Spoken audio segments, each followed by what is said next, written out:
Very impressive, Mr. Wright, I have to say. I expected nothing less. We've only just begun. I was hoping you could tell me a bit more about what happened, actually. I did not think you would believe me if I told you. Better that you discovered the truth for yourself. I was thinking of you, you know. I think we need less thinking and more talking. I forgot what voice I did for this guy. What really happened?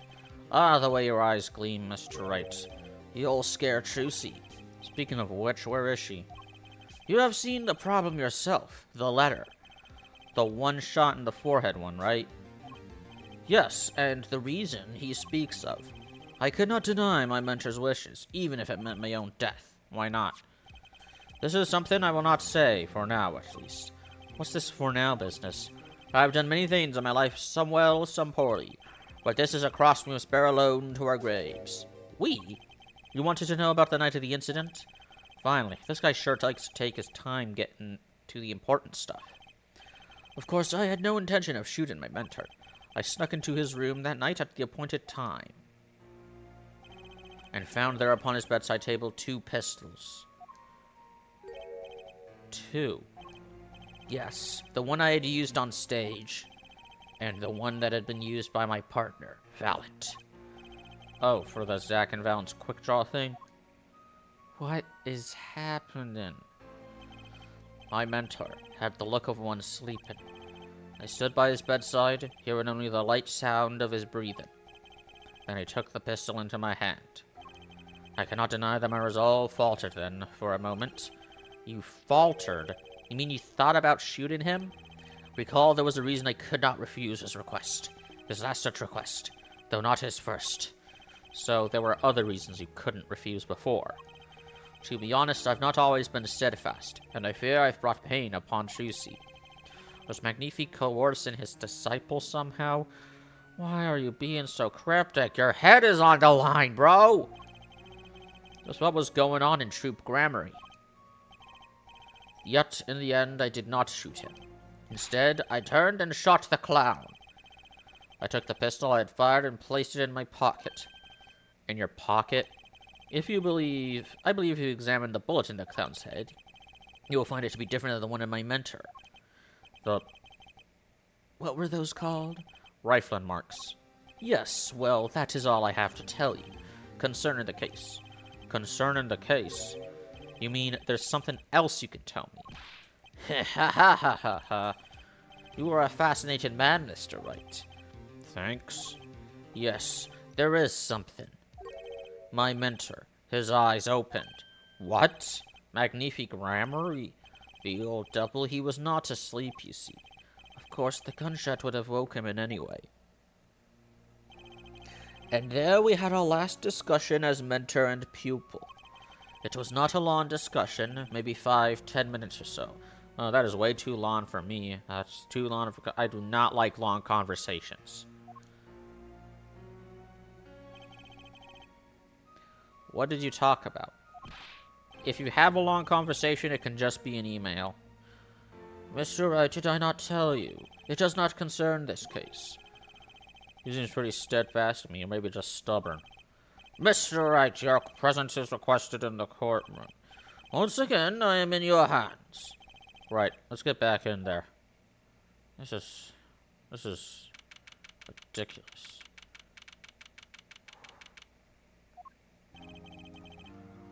Court is now back in session. During our recess, a bullet was found in and dug out from the clown's head. Well, this is news, and the rifling marks. There wasn't time to do a detailed analysis, though they did find the weapon type matches the murder weapon. Well, that's not very conclusive, is it? Which is why I'm about to call my very decisive witness. Your decisive witness? How many times have I heard those words? Well, they often turn out to be far less decisive than you think.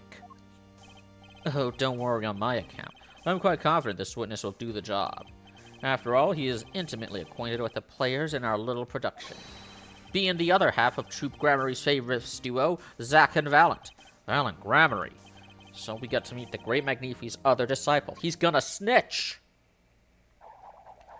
Hey, I know this guy. Perhaps we'll start by asking your name and occupation. Okay, what's a young, Spanish accent sounded like, no, that's Father Grammarly, magician. And you're the decisive witness, are you? You can prove your fellow student your partner's guilt. Fate, the grand illusion filled with traps and tricks. Well, wait, the shooting took place in that hospital after 11 o'clock at night. If you're a witness, does that mean you were there that late? If one were to deduce this logically, the conclusion is yes. Okay. I always got the characters, don't I? I have an interesting fact for you. You see, several days before the crime, my witness received this. That looks very familiar. Wait. That's the same letter Zach Grammarly received. Yes, or perhaps I should say, ta-da! Order, order, order! And what does it say? Surely not the same thing. Perhaps you should see for yourself. To my beloved student Valen, to you and... Goddamn, fuck you, Judge. Shut the fuck up. I'm trying to read. Fucking bald motherfucker. The court accepts this into evidence. This is most unusual. Exactly what was going on with you folks. What exactly was your troop Grammarly up to? By which you mean? I'm just having trouble envisioning a man who would ask his students to kill him. Both of them, no less. It's just my opinion here, Judge. But from these letters, I'd say he was coercing them, not asking them. We walked the magician's path together, and in doing so, shared much of our lives. When people are too close, there is a strain, a warping of relations, you might say. Yet this has nothing to do with the case at hand. Oh, God. By which you mean you're not going to tell us. Which makes me wonder even more about this reason they couldn't refuse. If you're not gonna talk, then you can't testify. Fucking, that's how Fifth Amendment works. Well, let's get on with this testimony, for starters. The defendant, Zach Grammarly, stands accused. Tell us why. Oh, I'll do more than that. For where he walks, the red roses raise, singing hymns to the miracle that is magic. I do not have the energy to do accents right now. I am not fascinated, though I hardly need to remind you that the evidence could just as clearly point to you as the suspect. The letter, the murder weapon, and now the 2 bullets found at the scene. In fact, the only difference seems to be the designated time. Ha ha ha ha ha ha ha ha. As every magician knows, timing is everything. Yes, and now it's time to get this party fired up.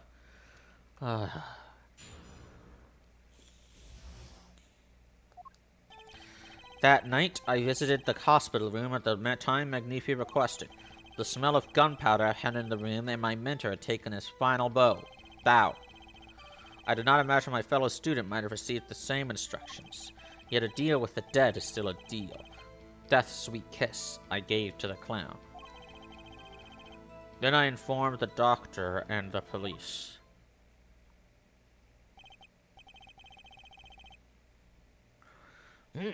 So you're the one who reported the crime? Indeed, I would think. This fact alone will clear my name of suspicion. Let's not jump to any conclusions. Yes, the cross-examination generally comes before the conclusions in this court. I wasn't even listening to your testimony, brah. But if your testimony proves to be true, then the defendant, Zach Grammarly, is guilty. And if it wasn't Zach Grammarly, then the killer was you, Valent. And no disappearing act will get you out of that. Honey, you got a big storm coming. That night, I visited the hospital.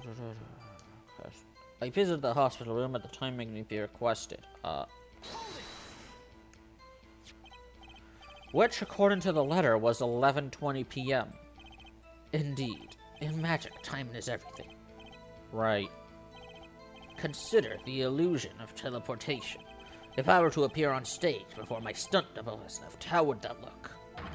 Why, it would reveal the very secrets of my magic. Okay, this is the voice I'm going with. Now that you reviewed the very secrets of your magic for all of us, let's move on. You went at the designated time, and what did you see? The smell of gunpowder hung in the room, and my mentor had taken his final bow. Why do I keep mispronouncing things? So you weren't worried for your own safety at all. I mean, you smelled gunpowder, yes? What if the shooter was still nearby? Ooh. I did not consider this, to be honest. It is forbidden for a magician to have a good imagination. Really? Isn't magic all about illusion and imagination? How about this? You were the shooter, which is why you weren't afraid. Now you are the one imagining. It is forbidden for a lawyer to have good imagination. Fuck you! The witness will refrain from pausing so suspiciously before responding. My forbidden imagination is starting to imagine things. Man, I did not imagine my fellow student might receive the same instructions. Which brings us back to this reason neither of you could refuse. So it does, and my partner, he did not refuse. But Magnifi wrote the same thing to you. Why could you refuse if Zack couldn't? Because I have a will of steel, of course. I also do this trick where I bend steel bars, so perhaps steel isn't all so strong. It's fake steel. It's fake steel. So what is it's fake steel. He uses fake steel. Mind if I continue? Like Superman. In a deal with a deed, that is still a deal. That sweet kiss I gave to the clown. So you shot the clown. There were 2 bullet holes at the scene. One in the victim and one in the clown. You're saying the one who shot the clown was you.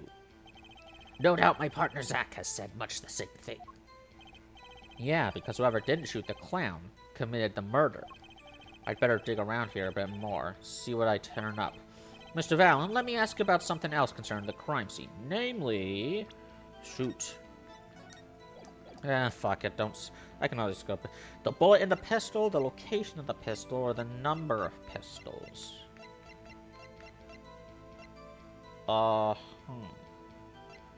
Yes, where was your gun?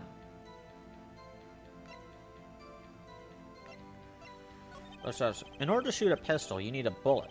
Where was the bullet? I entered the room and I took the pistol in my hand. The bullet was already loaded, ready to fire at any time. A magician is always prepared, you see. Prepared for... One never knows when a miracle will be called for.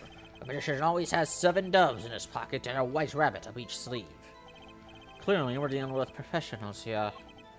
Is this bullet that was loaded in the pistol really so important? Let's see what else is gone. I can always go back. Let me ask about something else. Very well. Witness may continue with the testimony. Okay. Come on, let's move it.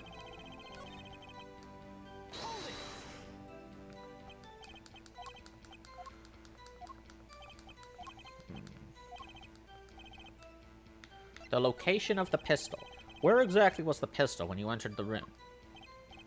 Atop a small bedside table it was. It would have been... Ah, bedside table, there it is. Barrel marks match the bullet found in the victim. So this was the bullet that was fired at the, This is a Derringer pistol. It fires only 1 bullet. You can see you load it in the barrel like a shotgun. Oh, fuck. As if to say, here I am, take me into your hand, pull my trigger, shoot him. The victim clearly wanted to be shot. But why? He was dying of cancer, you insensitive fuck. Perhaps he wanted to go out with a bang? Yet we will never hear the truth from his lips, so all we can do is guess. Yeah, if only we had someone who could talk to the dead. Is the location of the pistol all that's important? Let's see what the final one is. Come on.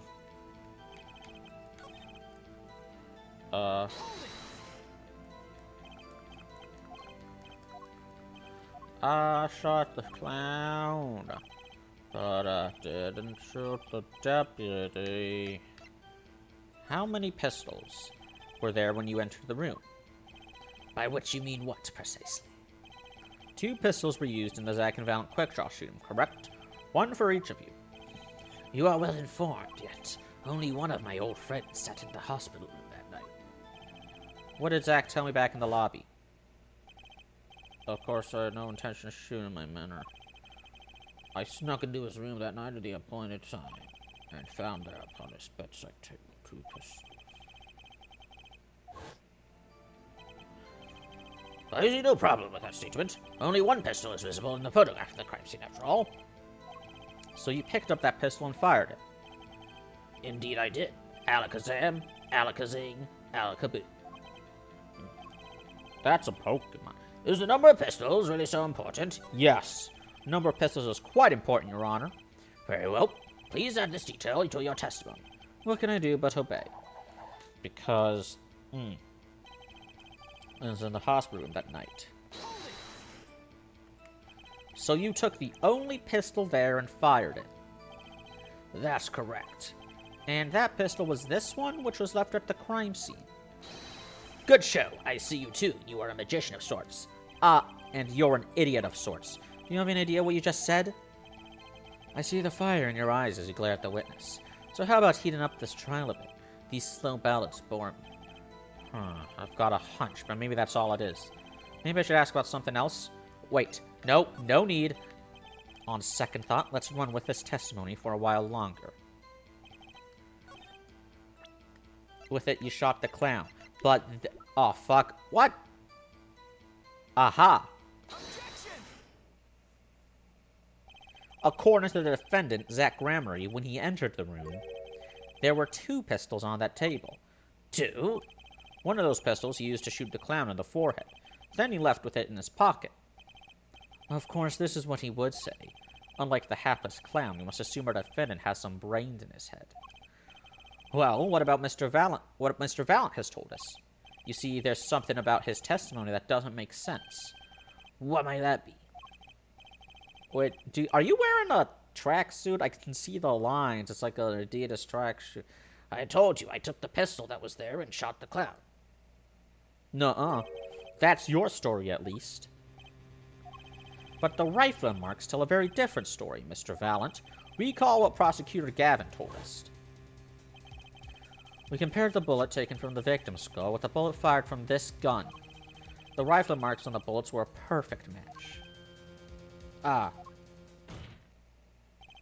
Mr. Valent, if you fired this pistol, then you shot the victim in the forehead. Ooh. Order! Well, this is all rather sudden. What have I done? Prosecutor Gavin? I owe the court an apology. Sorry. Sorry for what? You see, I was unaware that 2 of these unique pistols are crafted. The analysis of the rifle marks only proved the type of gun that fired them. But that's not what you told us before! You said you'd verified the murder weapon. Which is why I'm apologizing to you now. Quite sincerely, I might add. Lifts my hands, you fucker. Would you hold me accountable for a mistake made in my youth? That was just this morning. I am still young. And I might add, it wasn't really my fault. How old is this twink? 17! Did he pass the bar exam yesterday? If the defendant had only admitted he took 1 pistol from the scene of the crime, we would not be having this pleasant discussion now. Valent Gramery? Yes, Your Honor. You were presented to this court as a decisive witness, but you've proven to be more divisive than decisive.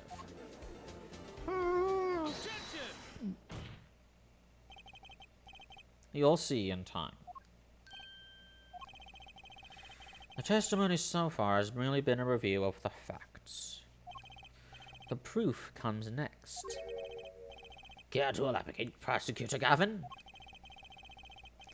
When Mr. Valent entered the hospital room, the victim had already been shot. As his next testimony will prove, Herr Wright, the real fight is about to begin. Bring it. Very well. The witness will now testify to the court. Help us determine who shot what.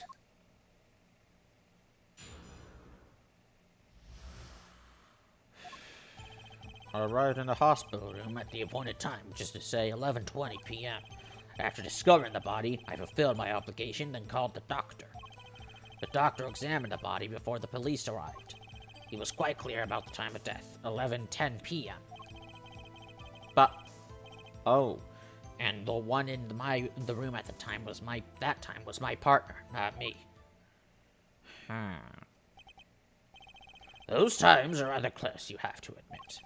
You're talking about an alibi established over a matter of minutes. To use a 10-minute discrepancy as the basis of your alibi? it's easy to explain this situation here, Judge.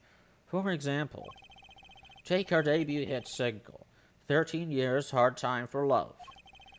Cue to the song, press the play button, and it will play for 2 minutes 15 seconds. Do it 100 times, the result is the same. Bro is yapping. Their debut single is only 2 minutes and 15 seconds long? What a ripoff, yeah.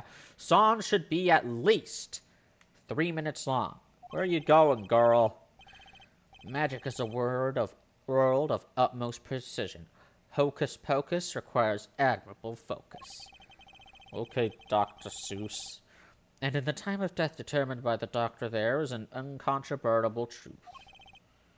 Very well. The prosecution warns us that we're dealing with rather precise times. And we can expect the cross-examination to require the same level of precision. I would hope the defense refrains from its customarily broad sweeping accusations. Broad? I only have... It's not sweeping accusations. My accusations are pretty specific. Lest we blur the focus this case so clearly demands. Yes. Point taken. Baseless remarks result in a penalty. Oh, fuck. Carry on, Mr. Wright. Carry on, right. I gotta save. Before each.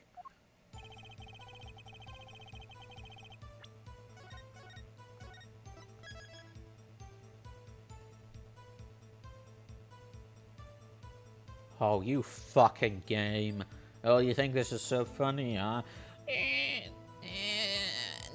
I just don't want to do any work today. I just don't want to save it. What could possibly take you this long? What could be taking you this long?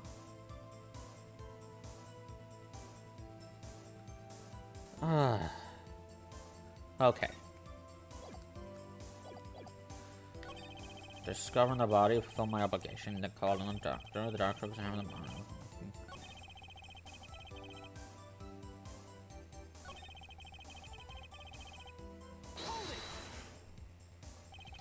You entered that hospital room at 11:20 p.m. The time given by the defendant, Zach Grammy, was 11:05 p.m. You didn't run into him at the hospital that night. You didn't run... This is why I never perform with amateurs, you see. Huh? Picture, if you will, the nighttime hospital. Outside, only the pale light of the moon. If two dressed as we were to meet in such circumstances, I dare say that would ruin the mood completely. The mood isn't in question here. I believe the witness is saying they didn't meet, yeah? For what is magic if not the study of beauty? Us meeting was not only out of the question, it was an impossibility. Okay, man. For what is magic if not the study of how to make absolutely no sense at all? That said, was there a contradiction in there? Oh, shit! Let's just say no for now. I don't see any problem with that testimony. If you say so, let's continue, shall we? Sometimes the most magical thing of all is the truth. An alibi over a matter of minutes. Precise is right. Present with impunity will earn me a nice penalty, too.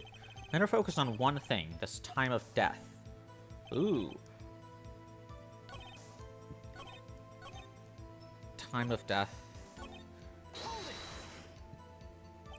I don't think I'm stepping out on a limb to say I have some doubts about this. How could the doctor be so precise with the time? We do usually only get an estimate of time of death, true. I'm not sure I've heard of a verified time of death. Magic revels in making the complex appear simple, but reality is the opposite. What appears complex in this case is a simple matter of subtraction.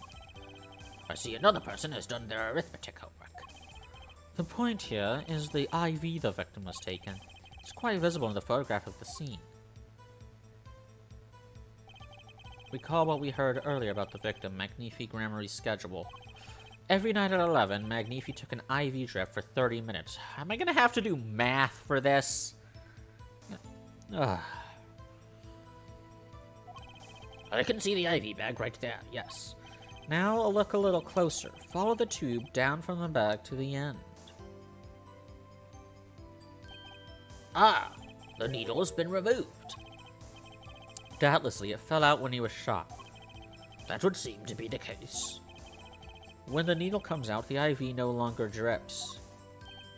Ah, you could just measure the remaining IV liquid. Precisely. The IV functions, for our purposes, as an hourglass of sorts. This is how the doctor determined the time of death. Well, I just assumed they did it by, like, I don't know, checking for rigor mortis, because, like, surely there's an ideal conditions. It's always the same amount of time from death to rigor mortis to livor mortis to putrefaction to skeleton to fossil. The IV had stopped 10 minutes after administration began. IV report added to the court record. 10 minutes had passed since the IV began. 10 minutes. And so it was, when I, Valent, entered that room. 10 minutes had passed since that horrible crime was committed. I keep forgetting the voice I'm doing for this goober. And this is proof. Well, Mr. Wright? Does that seem important? Oh, 10 minutes had passed. Very important. Well, seeing how it is the biggest clue we have to the time of death, I'd say it's very important. Agreed. It would be hard to imagine a more precise way to determine the time. Behold the power of arithmetic. I am doing math, aren't I? Very well. The witness will have this detailed to his testimony. Sometimes the most magical thing involved is the truth. The remaining IV liquid proves my innocence. 10. So, yeah, so his argument is that the victim died before he arrived. And so the victim died before he arrived and after the defendant showed up. And the IV liquid is the reasoning for this. The remaining IV liquid proves my innocence. Let's check that 10 minutes had passed since the IV began. 30 minutes required to administer the full IV.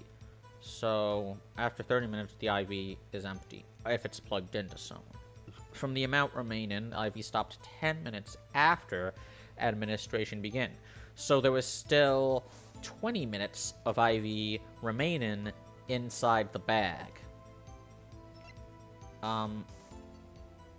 So, the remaining IV liquid proves my innocence. 10 minutes had passed. Time of death, 10 p.m. If the victim died at 10 p.m., then that would mean that the IV began administering. I'm actually writing this down. So, 10 minutes had passed, right?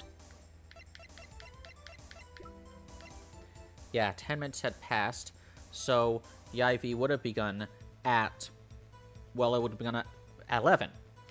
Is that consistent with what we know about, like, do we have any information on, here we go.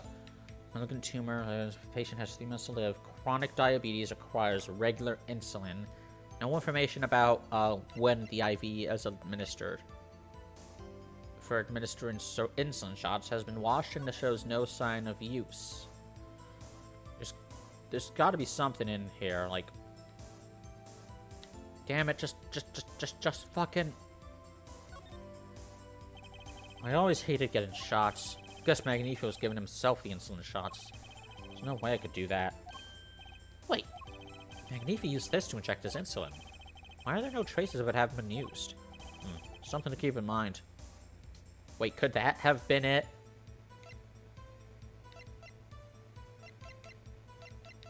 Ah. Oh, right. Let's say Zach arrived at 11:05 p.m. But the time of death, 10 p.m. But,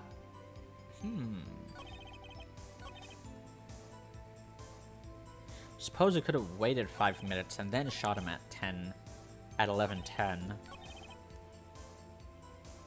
Because if...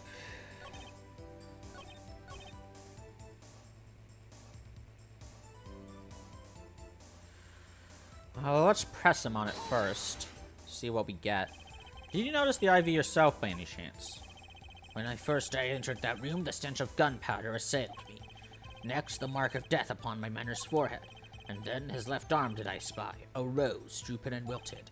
Its thorn the discarded IV needle. In English, please. Knocked from the vein by the force of the shot. Luckily for you. If that EV had not been there, why, you might be a suspect. Indubitably so. I might say it's thanks to my lucky color. Your lucky collar? Indeed. Even today I wear it proudly upon my suspect self. Yellow? For it always, without fail, brings me luck. Why, when Zack and Valiant won their first Magicians Grand Prix, yes, the very one held by the Association of International Magicians, I was adorned in this attire then too, and our trophy a bust. Ah, what a day that was. This is one trip down memory lane no one needs. All right.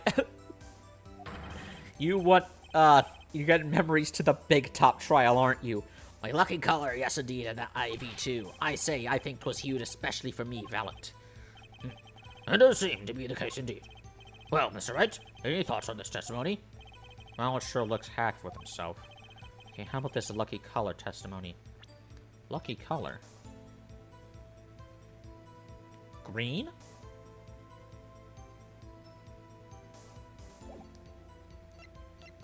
Don't tell me this is the smoking gun. Okay.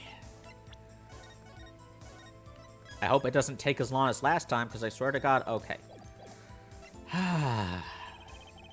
Certainly sounds like your lucky colors brought you plenty of luck, but not this time! Mr. Valiant, your lucky colors betrayed you. I swear to God. I did the math for nothing. I'm afraid you've lost me. Please, don't let this be what exposes him. I've had so much more. I still haven't done the math because I still have more math to do. If it stops, it takes 30 minutes to empty the IV, but 10 minutes worth of it was empty, so 1/3 of it was empty. Let's look at does it look like fuck you. Does it look like 1/3 is empty? Yeah, I think so, okay. The witness's testimony just now clearly contradicts the evidence. What? Oh no, that's what you say when you get a penalty, Phoenix. Please recall my warning at the beginning of this cross-examination.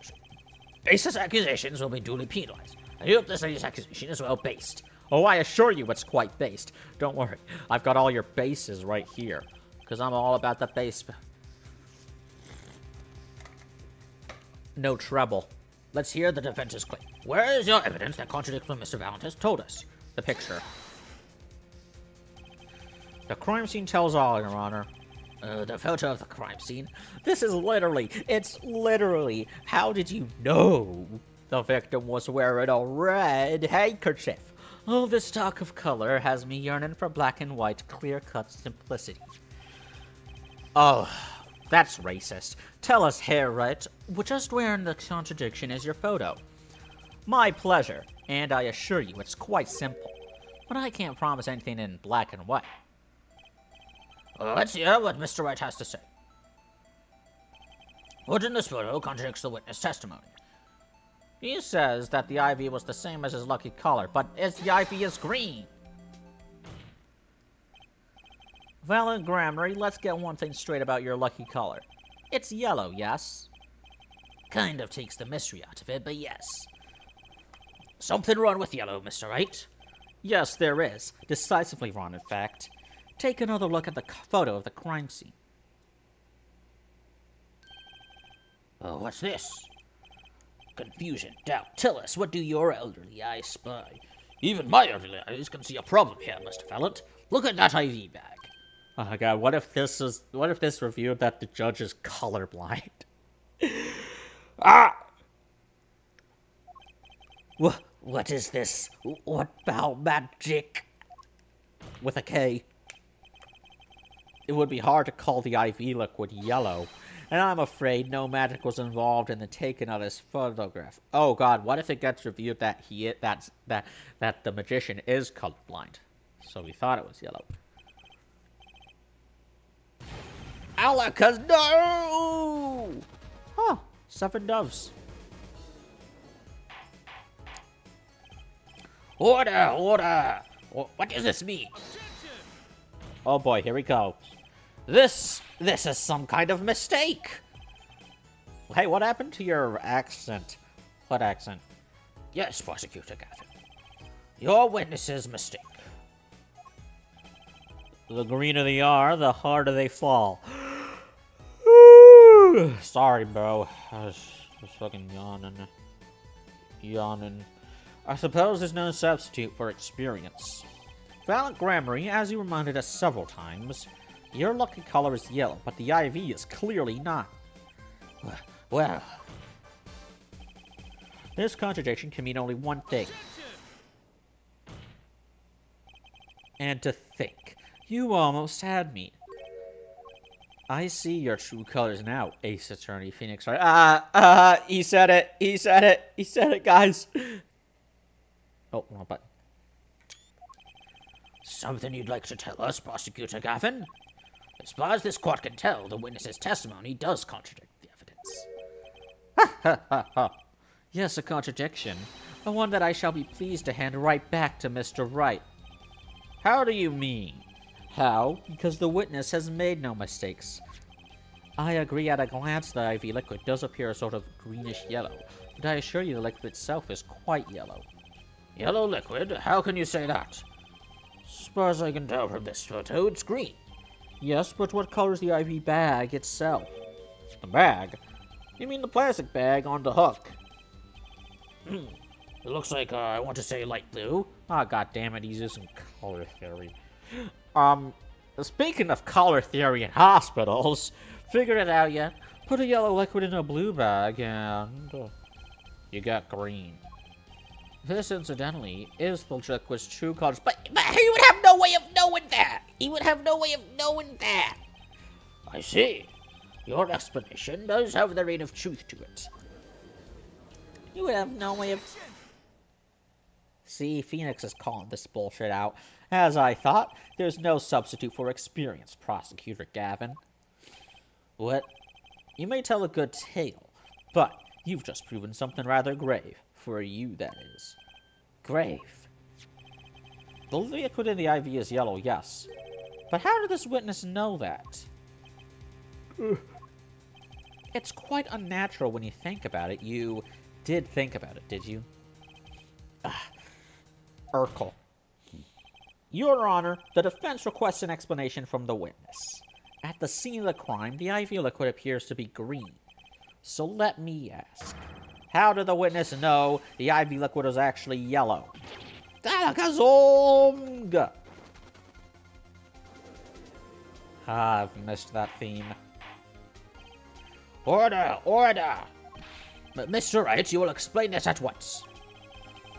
The witness clearly knew the color of the IV liquid, so I'm sure it means something, but what?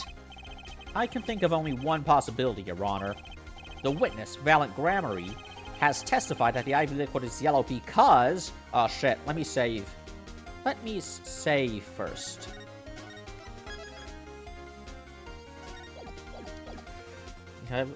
He'd seen it before. He knew the IV liquid's color. He'd seen it before. From the facts before us, the answer is clear. The witness knew that the IV liquid was yellow. Why? Because he'd seen it before. But not inside the blue bag we see in the photo. He saw the liquid by itself in a clear colorless bag. I suppose he would have had to, but I'm still not clear as to what this all means. Ask yourself, why would he know if he didn't work at a hospital? That's where you'll find your meaning, Your Honor. Are you This is the one. I'm afraid I find nothing. So what if he knew the IV liquid's color? Leave the getting excited over absolutely nothing to our teenage opera fans, y'all. The IV liquid is the only evidence proven the time of death. A 30-minute hourglass with 20 minutes worth of sand remaining. Oh god, here comes the math. Fuck! Your claim, Prosecutor Gavin. I remember it well. However, there's a critical difference between an hourglass and an IV bag. Wait, I know. An hourglass uses sand, but an IV bag uses liquid. I'm right, right? Well, yes. As much as it pains me to say this, Your Honor, no. Unlike the sands through an hourglass, IV liquid enters the patient's body, at which point, like magic, it disappears. However, what if the amount of IV liquid had increased? You couldn't tell, could you? After all, there's no way of knowing how much went in. Let me get this straight, Half-Right. You're saying the witness watered down the victim's IV bag? Not with water, but with IV liquid. Yeah, if we watered it down, it would look more blue. It would look... That's how you knew the IV liquid was yellow. Now, wait. I said wait. How about an amateur such as myself is able to perform such a task? He's a magician. I'm an amateur too, but I can pour water into a cup. I'm afraid there's quite a big difference between a cup and an IV bag, quite. Can you prove a witness is capable of such a feat? Oh, he wouldn't have to pour it in. He has a point, amateurs. I at least would have some difficulty pouring IV liquid into that bag.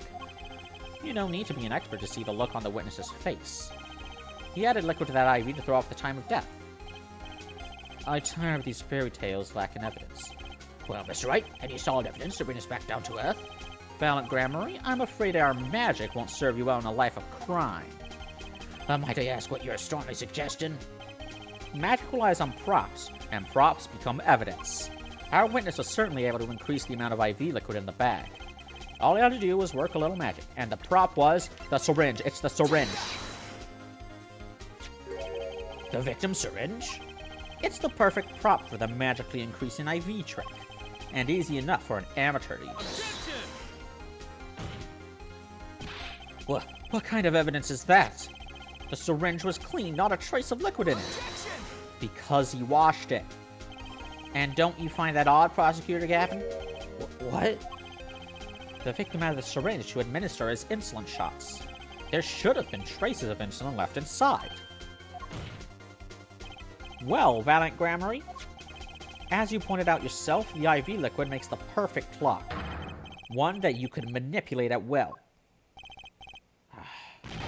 Alakazog! Lifeys.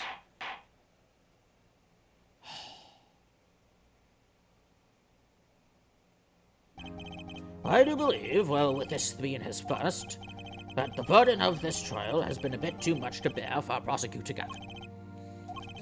I'm afraid that, while there is a doubt as to the amount of IV liquid in that bag, the time of death cannot be proven. And that brings our trial to a close for today. Well, maybe I can squeeze an extra day out of this. I can do a little much-needed investigation work. But wait!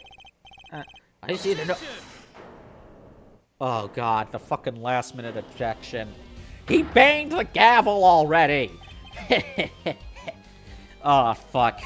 It's time for me to pull some random fucking evidence out of my ass. Truly, there's no substitute for experience.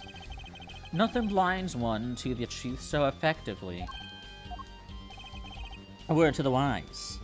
Here it comes. Underestimate the young and they'll sweep your feet out from under you, in a way you never ever expected. You see, I know exactly what you're thinking. What's he talking about? You say the witness used the syringe to manipulate the level of the IV liquid, but there is no proof. There's no proof he didn't do it either. Yes, quite true. Huh? He's admitting it? Nor was this witness quite as decisive as I'd hoped. This I admit. After all, why linger in the past when the future holds so much? You have something in mind, Prosecutor Gavin? Proof, Herr Judge. I have another way to prove my case. With evidence, no less. Well, what's this? This is the victim Magnifi Gramarye's diary. Diary? After going into the hospital, Magnifi began writing his memoirs, it seems. Well, he wasn't about to die, Story of his birth, his startling debut, and of meeting his disciples. It seems he intended for the last chapter to end quite appropriately with his death. Finally, memoir of my life, written in red ink. Wait, that book doesn't say what the reason was, does it? The reason why his disciples couldn't refuse his last request? Sadly, it does not. What's important here is on the last page. Apparently, the victim wrote his journal that night, even after the IV had begun at 11 p.m. Let's read it, shall we? Oh, brother. Tonight's IV is in, maybe the last litmus empress comes soon to show him. On his hand. This does appear to be written just before his death. The court accepts this into evidence. Read the very last part with particular care. On this journey may end here, that depends on his hand. Of course, by his. He refers to our defendant, Zach Gramery. Yeah, but how do you know when this was written? Was it written when he met Zach? Or when he met the other guy? He was the first scheduled visitor, after all. But look at what he said before that. His journal may end here, may go on. It may go on. Magnific Gramery intended to write again. That is, if Zach Gramery didn't pull the trigger. I see the defense understands the meaning of this. The victim's diary does not go on, it ends. Because Magnifi's life was brought to an end by the defendant, Zach Gramery. Order, order! Prosecutor Gavin, are you certain that Magnific Gramery wrote this? There was no mistake in his handwriting. Well, this does seem to be significant. According to this, Magnifi did intend to continue his diary. Yet, if his diary ended here, which plainly it did, then the one who pulled the trigger was the first visitor, Zach Gramery. But why? Why does it say it's 11:10 p.m.? No clues here. Tonight's IV is in. When the IV was entered. At 11. This is the last page. The diary ends here. The first should come soon. Oh, okay, so that confirms it. Huh? What's this? Looks like a page was ripped out. Oh, now isn't that interesting? Okay, use that as evidence, brother. Well, how do you like me now, Hairwright? Still too green for your taste, I have evidence that this wasn't his final entry. He's right about the diary being pretty clear. Still, I find it hard to believe that he'd overlook such an obvious problem with his precious evidence. See? Well, Mr. Wright, the witness's testimony we heard was lacking.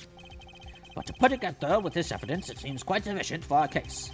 If the diaries accept like this, the trial's over. Maybe it's time for me to show them something. I'm left with no choice but to show my own evidence. What? You have some evidence that overturns this diary? It's not too late to rethink this and avoid more embarrassment. Very well. Please tell us your evidence, Mr. Wright.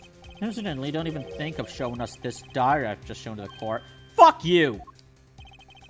Now that we've come this far, I hope you have something a little more decisive. Show us evidence that proves the victim continued writing his diary. Alright, I'd be happy to. The decisive evidence proving that the diary didn't end with this page is, and I can't use that. This is bullshit.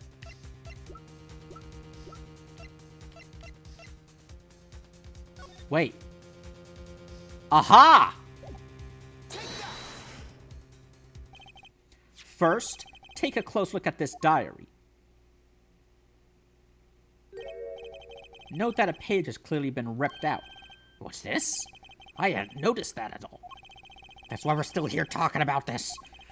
As it just so happens, I have here what I believe to be the missing page. Oh, look, I don't believe it. Looking at this page, it's hard to imagine that the first visitor that night shot Magnific Gramery. That's the defense's position. Wait, let me see that.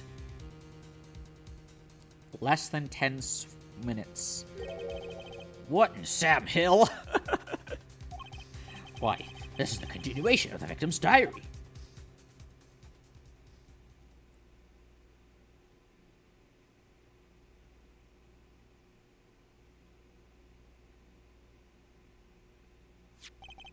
Note the torn edge of the page. It's a perfect match with the torn remains of the last page of Magnifi's diary. Quite remarkable. Would you care to explain what all this means, Herr Attorney? Herr Attorney. The diary continued after his first visitor came, which means that the victim was still alive after Zach Gramery left, leaving no one to take his life but the second visitor. Valiant Gramery. No. No! The handwriting, too, matches that on the other pages. This is, without a doubt, the genuine article. Order! Order! But wait, that's impossible. That old man couldn't have written that. Oh god, here it comes. The prestige. Finally. You just couldn't resist, could you, Herr Wright? Resist what? Presenting solid evidence? Herr Judge? Yes, Prosecutor Gaffin. Might I request we put the current cross-examination on hold? The prosecution would like to call a new witness. But Prosecutor Gaffin, this evidence overturns the current witnesses. I ask only to put it on hold. Please, my new witness has a very, very important piece of testimony to give. 5 minutes, no more. I promise, Your Honor. Well, if you put it that way, Mr. Wright, what's your take on this? Well, Your Honor, judging from his enthusiasm, we'll have to hear this new testimony sooner or later anyway. So it might as well be sooner. Then, though this is highly, highly irregular, we will put the current cross-examination on hold. The witness may step down. Now, Prosecutor Gaffin, please bring the surprise witness to the courtroom. I had a bad feeling just then.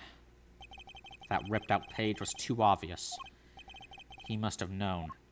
Oh god, I know it's coming, isn't it? And I should have known it was a bad sign all around. Who the fuck are you? Drew Measham. Holding trial with no audience is a first, even for me, Prosecutor Gaffin. Oh, the fake jury is gone. I beg the courts understand it. But I had to make a judiciary deal with the witness to secure his testimony. A judiciary deal? The details of his testimony may have some legal ramifications, shall we say. I thought it best to contain the information to this room. Very well. And you are the witness, I gather? Yes, this guy is giving him Russian accent. State your name and occupation for the record. My name is Drew Measham. I'm a painter. A painter? And you are somehow related to this case? No, not per se. I have one simple question for this witness. Mr. Measham, was it? Do you know what this is? Oh, yeah. I know it will. How's that possible? Have you seen this diary page somewhere before? Oh, Phoenix, you naive idiot. Oh, yeah, I made it. You... what? You made it? What? Now, I know that sounds bad. Guilty! Yes. You might call it one of my works. The prosecutor's office received a tip-off yesterday. Illegal evidence has been prepared for the trial of Zach Gramery. Illegal evidence? I initiated an investigation and found this witness. A painter to the world at large, Drew Measham has another side, you might say. He is skilled in making perfect reproductions of certain things. Forgeries, in other words. Forgeries? Well, so we are to understand that this page here is... a fake, prepared by a certain defense attorney. Hold it! I didn't prepare this evidence! Oh my god. It's been set up! Entrapment! The attorney speaks. Something about this page, I presume, but what is he saying? It makes no sense. After all, it was you who presented this evidence to us, Phoenix, right? No! You fucking tricked me, you motherfucker! Witness, Mr. Measham, was it? Who requested this forgery? Who was your client? Oh God, no. That I don't know. What? Most of my clients prefer to remain anonymous, even to me. I make the items they want and receive my payment. That's the extent of my contact with them. But, there's no proof this is a fake. It's a fake. Huh? To avoid just this sort of problem, I always put a special mark on my works. I can say without a doubt, this is mine. Wait. He makes counterfeits, but he puts marks on the counterfeit? That would negate the purpose of the counterfeit. It's supposed to be identical. Like a reverse authentic key indicator, like when they put the invisible ink on dollar bills so you know they're real. An expert counterfeiter might also use invisible ink, but this guy, he's using invisible ink when he doesn't need to?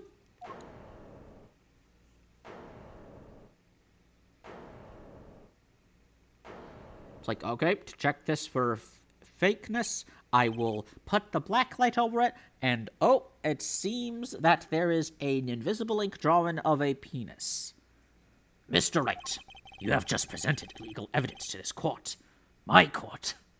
Now, I know that sounds bad. Oh, God, I was careless of me. That's all I can say. Oh boy. And Trucy was the accomplice!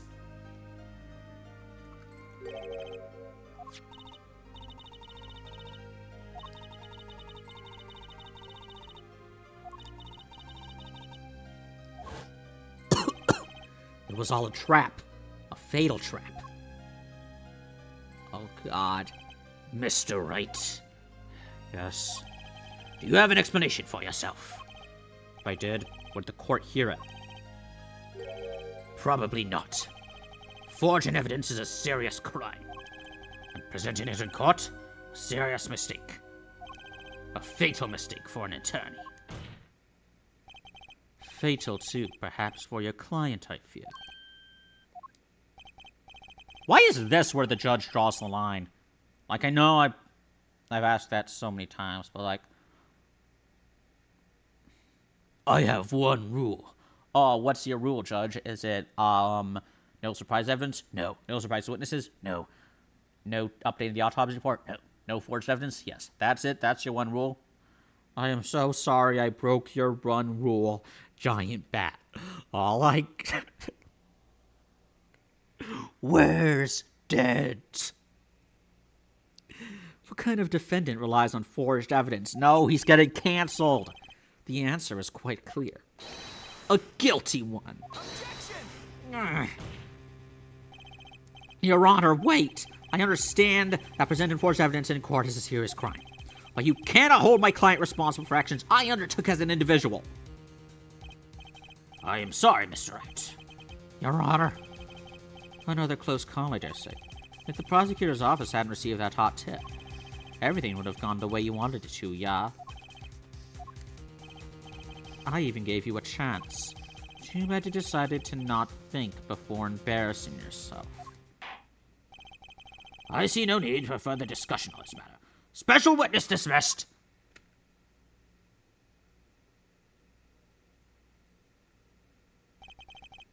Mr. Attorney, Yes. could I ask your name? Phoenix Wright. Don't just tell him that shit. Mr. Wright, I have seen and studied many people, but none like you. I'll remember you, Mr. Wright. Bro's gonna get doxxed. Though I deeply regret having to declare a verdict in this way, this trial is over. You have the right to find a new attorney and make an appeal. However, this court must... Your Honor. Yes, Mr. Zack. There is one thing I wish to make clear. Today, in this courtroom, you cannot declare me guilty. It is impossible. I'm afraid the defendant is quite mistaken. I most certainly have the authority to declare a verdict on you. Except, Tell me, how do you plan on announcing your verdict when your defendant does not exist? Doesn't exist? What are you talking about? I am talking about this! Oh! Mr. Enigma! The defendant escaped! Find him, quick! Bailiff, close all exits from the building! On the double, he must not be allowed to escape!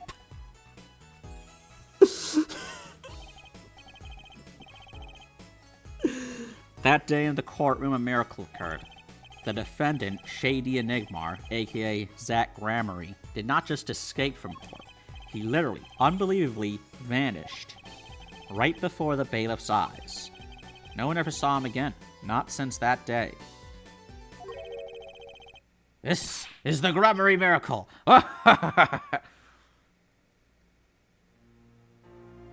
Dad left for cigarettes and never came back. No verdict was declared. After all, the defendant didn't exist.